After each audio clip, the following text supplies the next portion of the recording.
Hey guys, I am Sarina Molina. I am an I3 member at Garland ISD. Today we are going to be learning about Seesaw. I want to show you how to make an assessment activity. Even if it's the first time using Seesaw or years, this is a very useful tool. I believe that this tool will not only make our lives easier as educators, but it will allow you to make content more engaging for your students.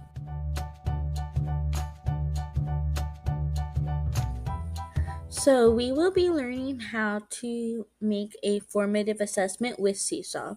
This tool can be used to monitor student progress and understanding, and it can definitely be used to customize learning or differentiate any activities to help fill in any learning gaps. Now, in order to create a Seesaw assessment, we will first need to go to this green Add Plus button. We're going to click on it and go to Create Activity or Assessment. I am going to put a name for this activity. We will do living and non-living things. I am going to create from scratch. Personally, I find it easiest for me to change it and edit it.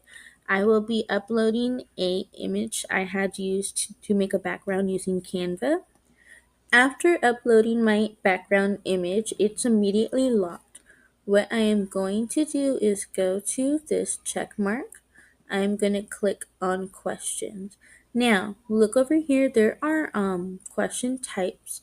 There's multiple choice, true, false, poll, short answer, open-ended, and reading fluency. For multiple choice questions, true or false questions, or polls, those will get graded automatically. The other ones that have open ended, those are going to have to be manually graded. I'm going to be doing multiple choice, and I like to do drag and drop for the response type, but there is also the normal classic type where you would click the response option and you can check off which one's correct. For this one, let me fix it back to the drag and drop.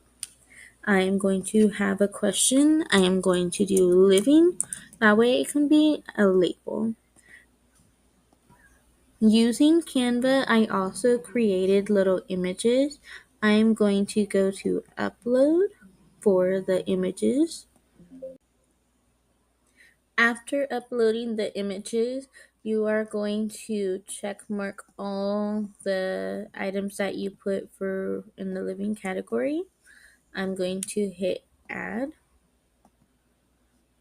Now let me rearrange these.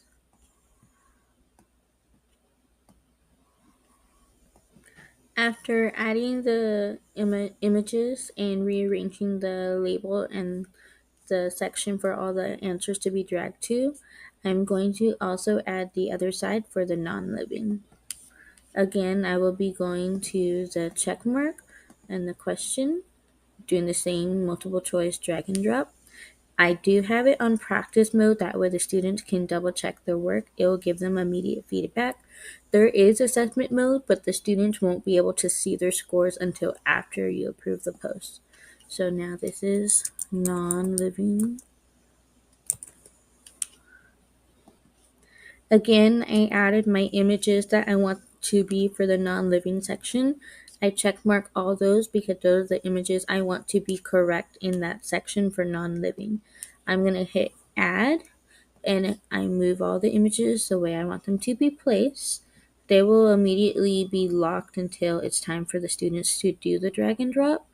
You're going to move the label over to where you want it. After putting all the symbols where I would like them, I will click on the three dots here, go to voice so I can voice over, click on record voice. Non-living. I can also go right over here, same thing, go to the microphone symbol and click record voice to give the students directions on how to do the activity.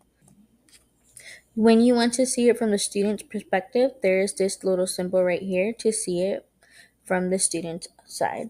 Now, if I were to get living and put it in living, it will show up. Check my work. It'll say too few. I got a pencil. It would say try again. I can click on check work, and it will tell me if my answers is correct, and it'll even tell me how many tries I have did. When I am ready, I X out by clicking on the same symbol and click on the green check mark to submit the activity. When uploading, it will pull up to this window. Now, for me personally, I like to turn off this allow student to add new pages. I tend to have a lot of artists in my classroom and want them to stay focused when they're doing their work. And then I will hit save. And then now it will be in my library ready for me to assign.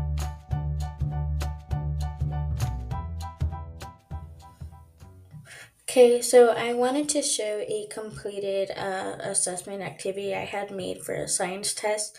I had done where it's multiple choice, and there's also the drag and drop where they'll be describing an image of how the weather is, what kind of clothes to wear, what are the seasons, and things like that. But the thing I really wanted you guys to see is back over here. After every student completes the activity, it automatically gives me data immediately. So right here I have a class breakdown of how many students are in the 90 to 100% range, and so on and so forth. Now, these numbers right here represent each student. And if I scroll further down, I even have a breakdown of what questions of how many got correct and how many incorrect. Maybe I need to review on the first season of the year or the last season of the year and things like that.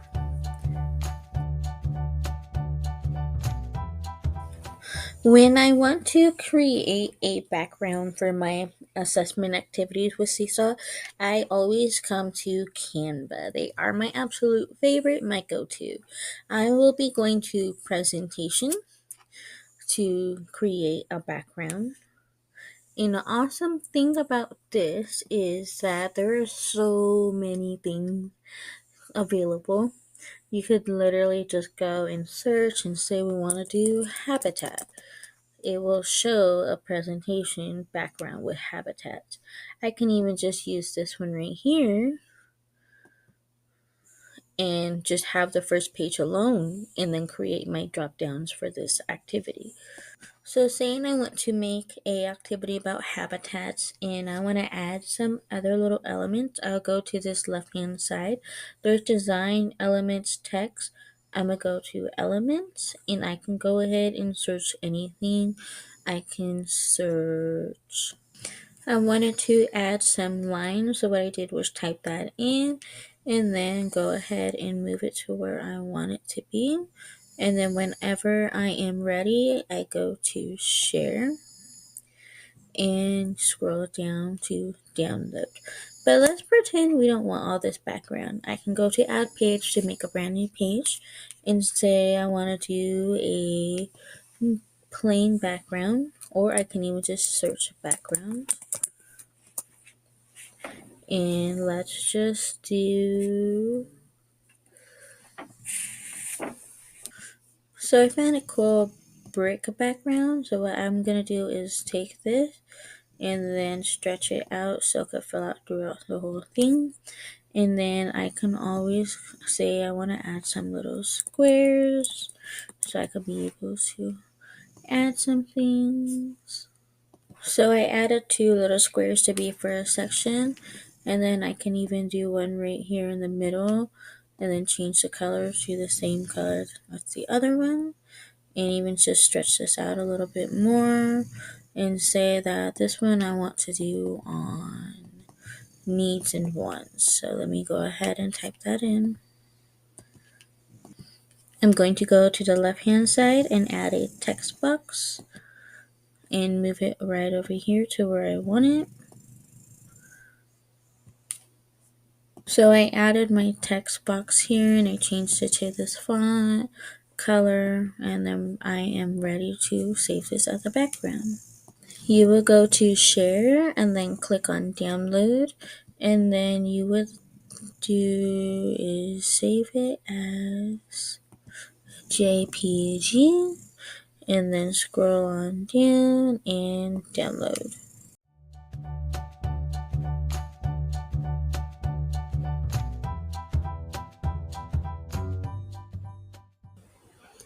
Hey guys, so after we are making our background through Canva for Seesaw activity, I am going to now focus on making the images or manipulatives that I want in the activity. I am going to go to right here where it says custom size. You'll have to click on the arrow to get to this section. So it'll be right here, custom size. I'm going to change units from pixels to inches. Now for the width, I'm going to do 2.5 inches. And for the height, I'm going to do 2.5 inches. And then I'm going to click on create new design. Once it pops up, it will show a white square. And it also has right here the add page feature, which is perfect to make more than one icon. When I am ready and I know what elements I would like, I am going to search for what I need. So for needs and wants, I would, for example, do water because that's a need. I'm going to click on it and it will upload in my little square. Now for these, you want to make sure you stretch out your image to fill the whole box.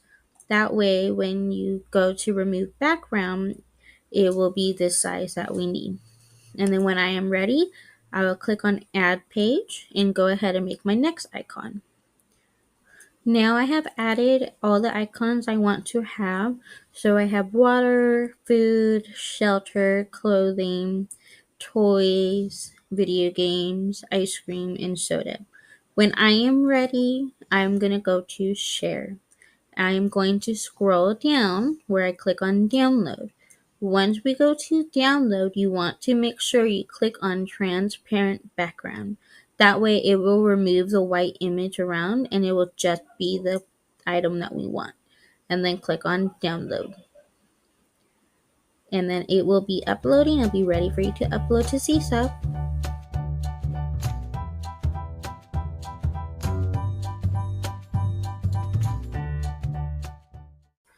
Okay, so we made our backgrounds and our elements we needed. So I would be going to creating a new activity and editing everything. I am going to go to my template. I already added the background and all the element, but it would be the same steps. We have our question right here. I did the multiple choice, drag and drop, practice mode for immediate feedback.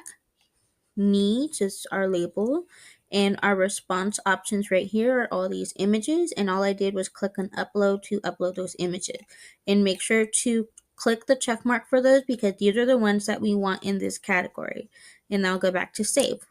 And then same thing again for once. I have everything for the images and the drag and drop, and that's right here what I needed.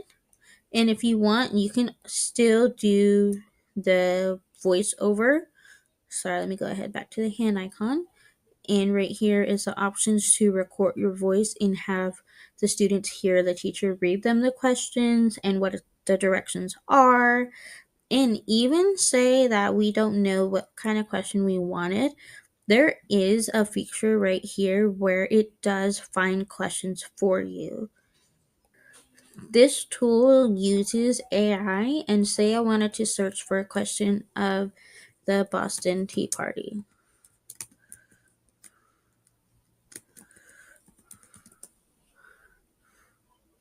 While that loads, and then it does give you multiple options.